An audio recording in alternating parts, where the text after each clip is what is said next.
What did you say you're doing? You want to use it? Huh? You want to use it? No, I just want to understand. The kwanga no? You the kwanga the farm? Yeah. Ah. At the bar na bar so.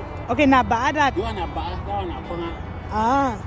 So when you make a meal clean na kwanga, Yes. then where the cover up? Yeah, the bar. Na ba.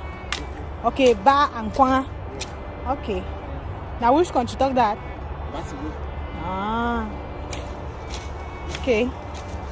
So the first thing we do now for ba the farm. Then after we done ba we kwanga. Na so. Yeah. Okay.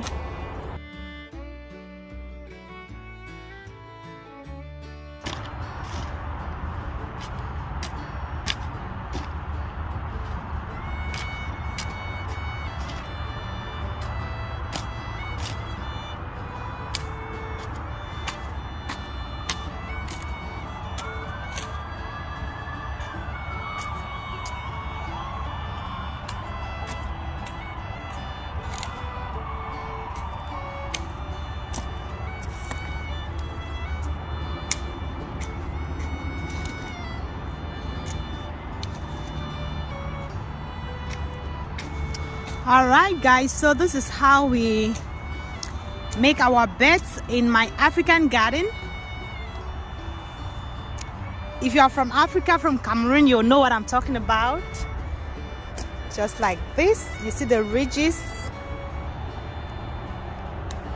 Okay, so this is what we have done so far. I'm going to try to explain to you what we are doing. So this one is filled with weed.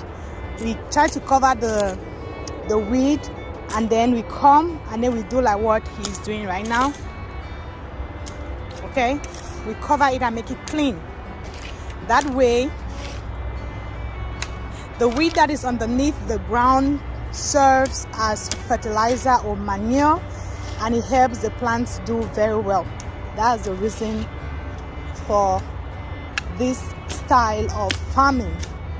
So like you know, I'm sharing with you what I inherited from my parents, and I'm not an expert here, but I'm just sharing to, you know, encourage someone to get out there, do it yourself, and enjoy fresh food.